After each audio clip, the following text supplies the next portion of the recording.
Hey everybody, it's Josh from Church Online in Asbury Park. Thanks so much for joining us today. Today we're going to continue our series called Forward Together, and we're going to be looking at this topic called Rewire. You know, we need to rewire and change the way that we think and be transformed to be more and more like Jesus Christ. Hey, we got a special guest for you today. Commissioner Jim Nags is going to help us, open up this topic, and we hope that you stick around with us.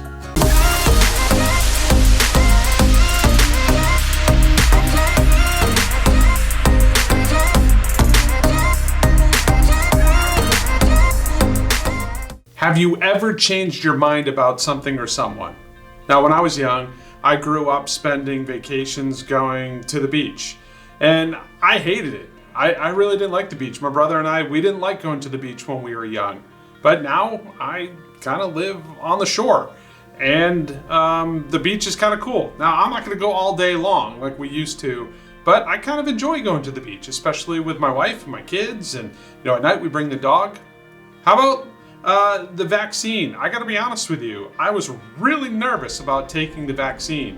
I didn't want to do it. I wanted to wait a little while, and I talked to some friends, and I did some reading, and I did some research, and I found out, hey, the vaccine, it's something I should do, especially with what I do for work. So I wanted to be safe, so I changed my mind about the vaccine.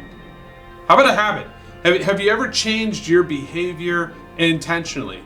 Maybe you made a decision to actually get in shape and you changed the way that you ate and you went to the gym and you got fit. Maybe you stopped a habit. Maybe you stopped smoking or you stopped, the way that you were talking, or maybe you made a decision to change the way that you thought about people and you were more positive in your approach. Maybe you learned a new skill to better yourselves. Well, whatever it is, there comes this point in time where we need to change our minds on things from time to time.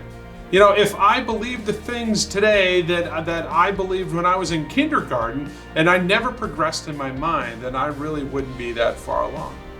And when you think about it, when you think about changing your mind, or maybe how you feel about someone, or maybe changing your behavior, it's not easy.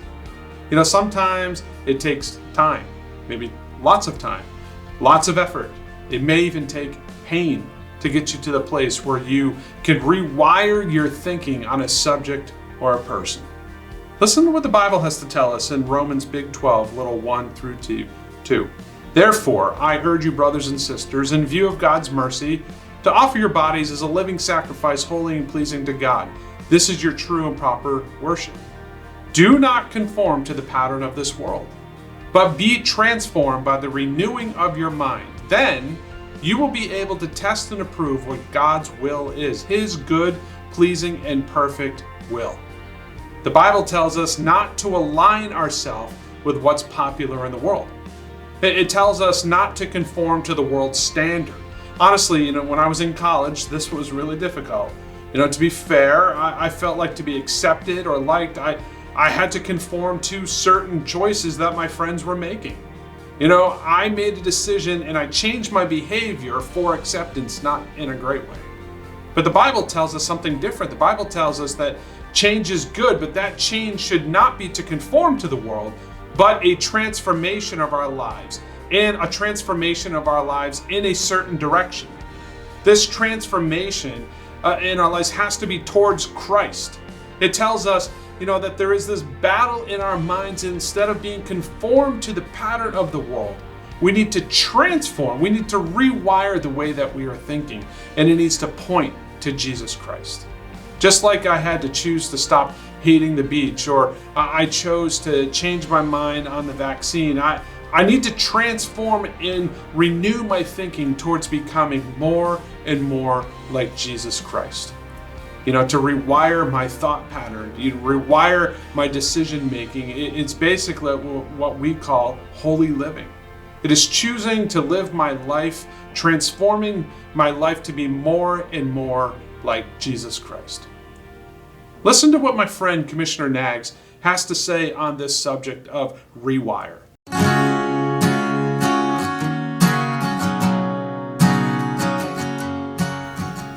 Hello, I'm Commissioner Jim Knaggs, a retired Salvation Army officer living on the Jersey Shore in a great place.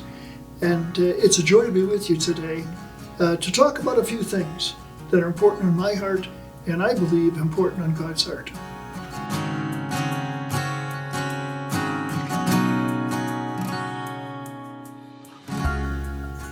When I consider the pandemic and how it might affect our movement, let me just say clearly, the Salvation Army is still a movement of God. Okay, fine, some might call it a denomination, but we are a movement. We need to be versatile. And so when we have an issue like the pandemic, we've got to see this as an opportunity. That's what a godly leader will do when they come up against obstacles in ministry and difficulties like this. They see them as opportunities to do a new thing and a good thing. I've heard it said before that the only constant thing in life is change. And so it is, and needs to be in our movement. We need to be prepared for it and ready for it. I think just quickly, the online services are a great idea, and we're reaching so many more people with that. But it probably is a mistake if we think just putting on the recorder during the service and putting it over the airways is going to work very effectively. No, the online service needs to be a very different creature. Clearly it needs to be edited. It needs to be taken care of in a very special way, and maybe even different subjects and different approaches. We've got to be open to that. I would say in my experience right now, I'm talking to young couples who say to me, I don't think I'm going back to church. And when I ask why, they say because it isn't very interesting. It doesn't really relate to me. So we have a big job in front of us right now, and we have a great opportunity to make it better than ever so that God would be glorified.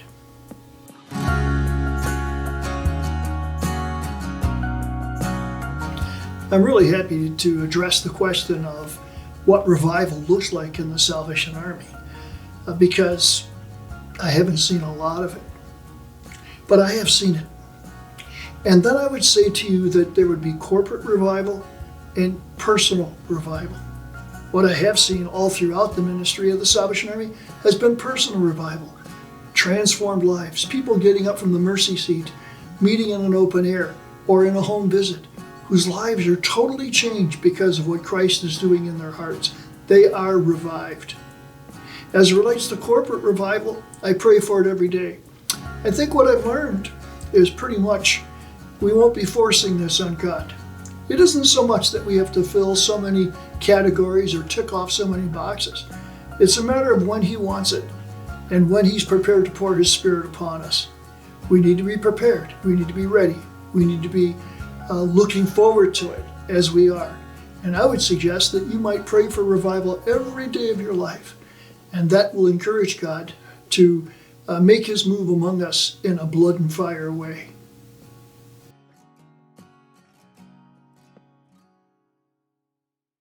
When we transform our lives towards Christ, we get to be part of His good and pleasing will. We get to be part of the family of God. We get to be part of a mission, and it's all for His glory. I may never change my mind, ever. I may never change my mind on how I feel about onions or how I feel about chicken on the bone. It's a gross story. You don't want to hear it. But I will continue to be transformed in the choices I make about how I live my life for Jesus Christ.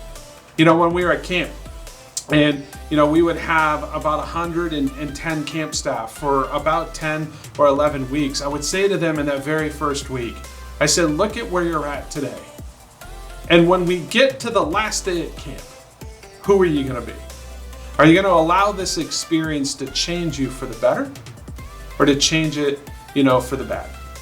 I hope when we stand together on that last day, you can see that you were transformed through this experience to be more and more like Christ. You had more clarity for your life. You had more direction towards God's good and pleasing will for your life. I just simply ask that for you today. Will you make that choice of transformation today? And it may just be something simple. to rewire my thinking, rewire maybe an attitude or a choice.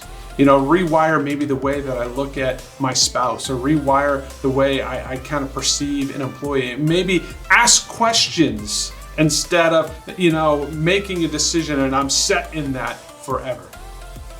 Ted Lasso has just taken over, the world on Apple Plus. And, in this recent episode, I was really struck by Nate. And, to be honest with you, I just didn't want to like him. I just, I could kind of feel over the last couple of episodes, I really don't like Nate. But I do love Ted. I really connect with Ted, but I got to be honest with you. I think most of us love Ted and hate Nate. But I think we connect more with Nate in reality with how we feel about people, how we look at life. We want to get ahead. We want to be the boss. We want fame. We want to be noticed. We want to be recognized. And yet we hate that about Nate in the story. And we love the fact that Ted, when he was betrayed by Nate, he just had this moment when Nate went off on him. Instead of, going at him and maybe firing him and just getting rid of him, he just said to him, what do I need to learn in this situation? Man, what a question. What do I need to learn in this situation to rewire my thinking? What do I need to learn in this situation that I don't know already to be transformed, to understand better? I just ask you just even this week as we think about this idea of rewire in order that we can move forward together. Is there a better choice that you need to make today in order to be transformed, to be more and more like Jesus Christ? God be with you.